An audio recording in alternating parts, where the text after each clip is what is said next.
முத்தமிழ் பயிற்சி மையம் தங்களை அன்புடன் வரவேற்கிறது. இன்றைய வகுப்பு அப்படின்னு பார்த்தோம் அப்படின்னா கணிதம்.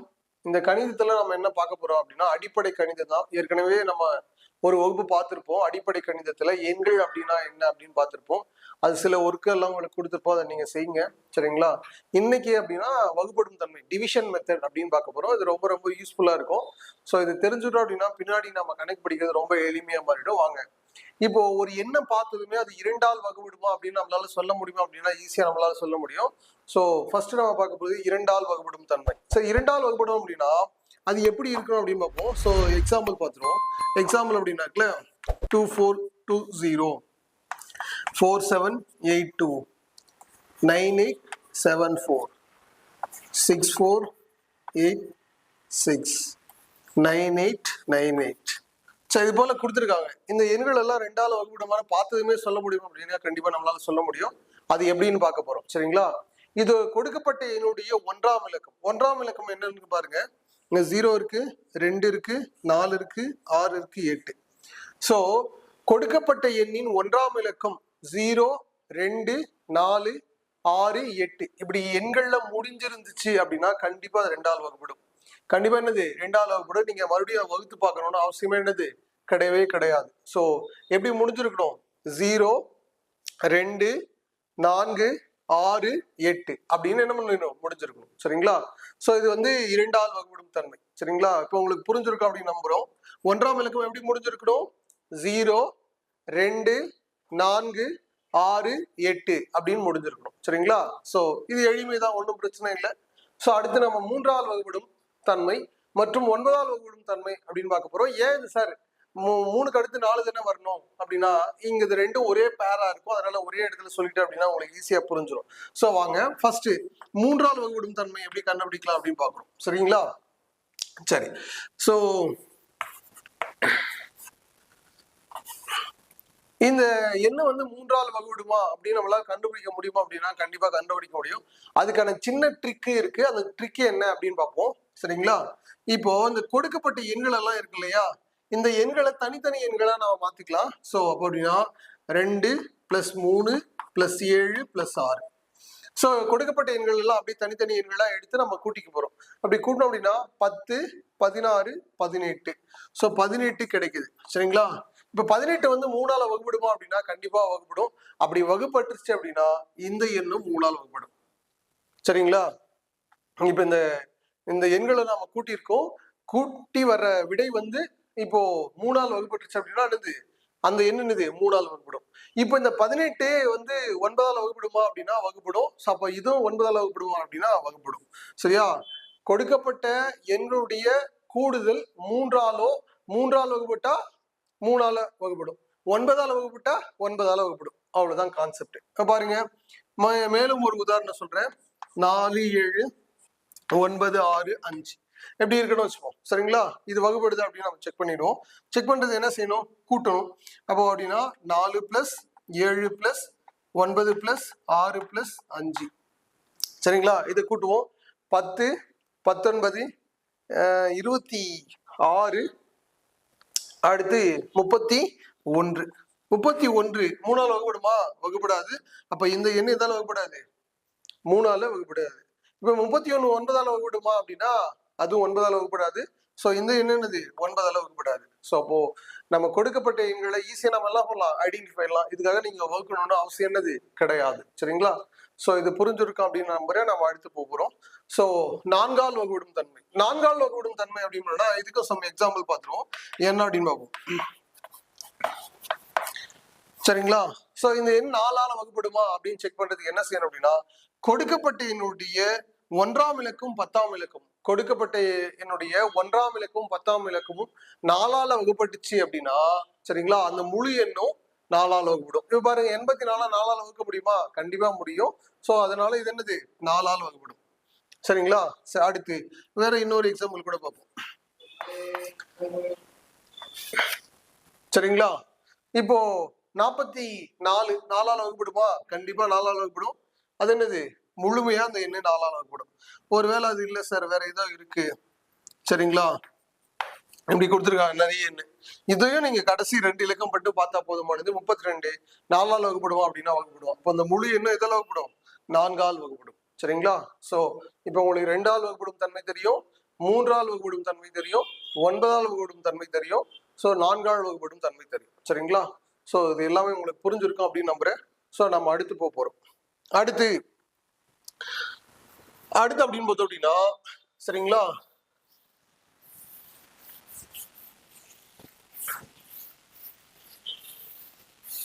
இப்ப 4 பார்த்துட்டோம். 4ஓட பேரா இருக்கிற இன்னொன்னு பார்க்க போறோம். அது என்ன அப்படின்னா 8ஆல் வகுப்படும் தன்மை. என்னது? 8ஆல் வகுப்படும் தன்மை. சரிங்களா? இப்போ 8ஆல் வகுப்படும் தன்மை எப்படி பார்க்கணும்? இப்போ 4க்கு எப்படி பார்த்தோம்? சரிங்களா? 4க்கு எப்படி பார்த்தோம்? சரியா? 1ஆம் இலக்கும் 10ஆம் இலக்கும் எதால வகுப்படணும்? சரியா? 4ஆல் வகுப்படுதா அப்படின்னு செக் பண்ணிட்டோம் அப்படின்னா சோ அது 4ஆல் வகுப்படும் அப்படின்னு சொல்றோம். இப்போ 8ஆல் வகுப்படும் தன்மை அப்படின்னா கொடுக்கப்பட்ட எண்ணின் 1ஆம் இலக்கம், 10ஆம் இலக்கம், 100ஆம் இலக்கம், அதாவது 3 எண்கள் 8ஆல வகுப்பட்டுருச்சு அப்படின்னா சோ அந்த எண் முழுமையா எதால வகுப்படும்? 8ஆல. இப்ப பாருங்க 832 8ஆல வகுக்க முடியுமா? முடியும். கண்டிப்பா இது என்னது? 8ஆல வகுப்படும். சரிங்களா? சோ வேற என்ன உதாரணம் அப்படின்னு பார்ப்போம். இது வகுப்படுமா அப்படின்னா கண்டிப்பா 8ஆல வகுப்படும். சோ வகுப்படும். சரிங்களா? இது வகுப்படுமா அப்படின்னு பாக்குறோம். சோ இங்க 8ஆல் வகுப்படுறதுக்கு வாய்ப்பு இல்லை. அப்ப கண்டிப்பா இது என்னது? 8ஆல் வகுப்படாது. 8ஆல் என்னது? வகுப்படாது. சோ இது வகுப்படும். இப்போ எத்தனை இலக்கங்கள் பார்த்தா போதும்? 4ன்னா 2 இலக்கம் பார்க்கணும். சரியா? 8ன்னா 3 இலக்கங்கள் பார்க்கணும். சரிங்களா? சோ இது புரிஞ்சிருக்கும். இப்போ நாம என்னென்ன பார்த்திருக்கோம்? 2 பார்த்திருக்கோம், 3 பார்த்திருக்கோம், 9 பார்த்திருக்கோம், 4 பார்த்திருக்கோம், 8 பார்த்திருக்கோம். 5 ஈஸி தான், ரொம்ப ரொம்ப எளிமை தான். சரிங்களா? சோ ஏன் அப்படின்னா 1ஆம் இலக்கம் 5 அல்லது 0 முடிஞ்சா அது என்னது? 5ஆல் வகுப்படும். சரிங்களா? அடுத்து 9 பார்த்துட்டோம். இதுல இன்னும் பார்க்காது அப்படின்னா 7ஆல் வகுப்படும் தன்மை பார்க்கல. சோ அது என்ன அப்படின்னு பார்ப்போம். சரிங்களா? 7ஆல் வகுப்படும் தன்மை. 7ஆல் வகுப்படும் தன்மை எப்படி சார் பாக்குறது அப்படின்னா அதுக்கு ஒரு சின்ன ட்ரிக் இருக்கு. அதே போல எக்ஸாம்பிள் எடுத்துக்கலாம். சரிங்களா? சார் நான் உதாரணத்துக்கு 729 அப்படின்ற ஒரு நம்பரை எடுத்திருக்கேன். இது 7ஆல வகுப்படுதா அப்படின்னு நம்ம செக் பண்றதுக்கு என்ன செய்யணும் அப்படின்னா சோ உங்களுக்கு முதல்ல எளிமையா சொல்றேன், அதுக்கப்புறம் கூட நம்ம ஈஸியா போயிடலாம். சரிங்களா? சரிங்களா? இந்த எண்ணு 7ஆல வகுப்படுதா அப்படின்னு செக் பண்றதுக்கு என்ன செய்யணும் அப்படின்னா கொடுக்கப்பட்ட எண்ணோட 1ஆம் இலக்கத்தை எடுத்துட்டு அதை 2ஆல பெருக்கணும். 2ஆல பெருக்கணும் எவ்வளவு கிடைக்கும்? 14. அதை ஒரு இடம் தள்ளி எழுதிக்கணும். சரிங்களா? எழுதிக்கிட்டோமா? இது போய் நான் கழிச்சிருவோம் அப்படின்னா 6 அப்படின்னா 7 4. சரிங்களா? சரி, அடுத்து இப்போ மறுபடியும் இதே போலதான் அடுத்தவும் செய்யணும். இது உங்களுக்கு தெரியுதான்னு பாருங்க. இல்ல அப்படின்னா மறுபடியும் அந்த 1ஆம் இலக்கத்தை 2ஆல பெருக்கணும். அப்ப 12ன்னு கிடைக்கும். சோ 12 இதுங்க எழுதிருங்க. எழுதிட்டு அப்படின்னாக்கல சோ 5 இங்க அப்படின்னா 3. சரிங்களா? இப்ப 35 7ஆல வகுக்க முடியுமா? முடியும். அப்படின்னா இந்த எண்ணையும் நம்மளால 7ஆல வகுக்க முடியும். கொடுக்கப்பட்ட எண்ணோட 1ஆம் இலக்கத்தை எதால செய்யணும் நாம? சரிங்களா? 2ஆல பெருக்கி, சரிங்களா, அது வரக்கூடிய விடைய என்ன பண்ணும்? கொடுக்கப்பட்ட எண்கள்ல ஒரு ஸ்தானம் தள்ளி எழுதி கழிச்சுக்கணும். சரிங்களா? அடுத்து இந்த எண் உங்களுக்கு 7ஆல வகுப்படுதா அப்படின்னு கண்டுபிடிக்க முடியல அப்படின்னா மறுபடியும் இன்னொரு முறை செஞ்சுக்கலாம்.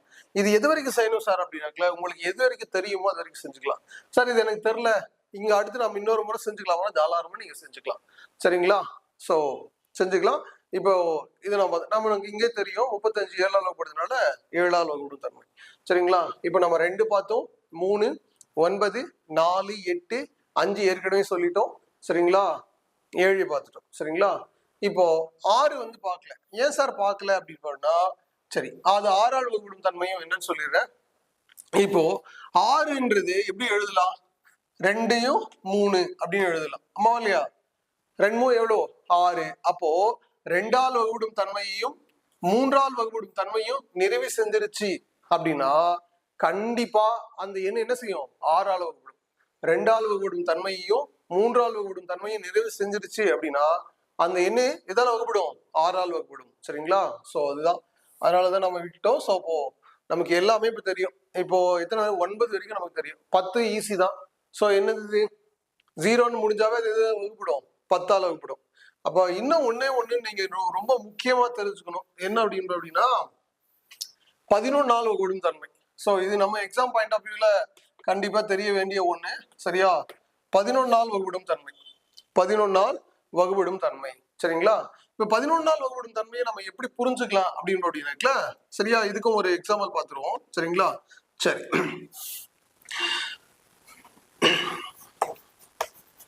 உங்களுக்கு புரியுற மாதிரியே ஒரு எண்ணம் எழுதியிருக்கேன். இது 11 வகுபடுமா அப்படின்னு கண்டுபிடிக்கிறதுக்கு நமக்கு எளிமையான முறை என்ன அப்படின்னு பார்த்தீங்கன்னா, ஒரு எண் விட்டு ஒரு எண் கூட்டிக்கணும். சரிங்களா? ஒரு எண் விட்டு ஒரு எண் என்ன பண்ணணும்? கூட்டணும். பாருங்க, கூட்டுறோம் அப்படின்னா 1 + 3. சரிங்களா? அடுத்து விடுபட்ட எண்களை தனியா கூட்டிக்கணும், அதுக்கு தனியா கூட்டி கழிச்சுக்கணும். ஸோ அவ்வளவுதான். அப்போ 3 + 1. சரியா? இப்போ அப்படின்னா 4 - 4 என்ன கிடைச்சிருக்கு? 0. 4 - 4 என்ன கிடைச்சிருக்கு? 0. இப்போ இங்க வர்ற விடை 0 அல்லது 11, 22, 33, 44 இப்படி 11 மடங்கா வந்துச்சு அப்படின்னா கண்டிப்பா அந்த எண் என்னது? 11 வகுப்படும். அந்த எண் எதால வகுப்படும்? 11 வகுப்படும். சரிங்களா? சோ ஒருவேளை இங்க 0வோ அல்லது 11 மடங்கா வரல, வேற எண் வந்திருக்கு அப்படின்னா கண்டிப்பா அது எதால வகுப்படாது. சரிங்களா? 11 வகுப்படாது. சரிங்களா? 11 வகுப்படும் தன்மை கண்டிப்பா தெரிஞ்சிருக்கணும். சோ நம்ம பின்னாடி ஈஸியா கணக்கு போறதுக்கு இதெல்லாம் ரொம்ப ரொம்ப முக்கியமா பயன்படும். சரிங்களா? அப்படி பாருங்க, முதல்ல என்ன செய்யணும்? கொடுக்கப்பட்ட எண்களை ஒரு எண் விட்டு ஒரு எண் கூட்டிக்கிறோம்.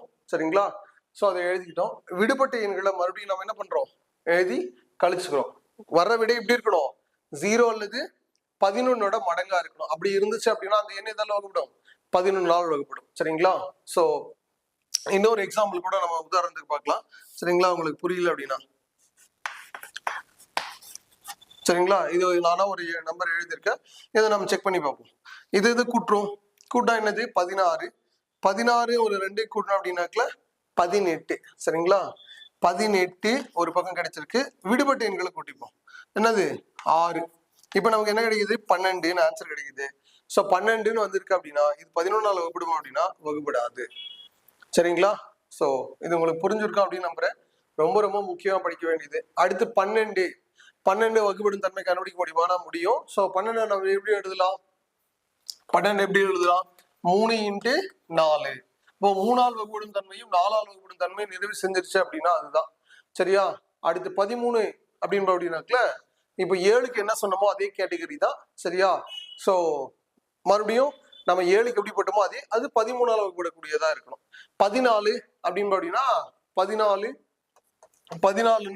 2ம் 7 வகுப்படும் தன்மையை நிறைவு செஞ்சு அப்படின்னா அது 14 வகுப்படும்.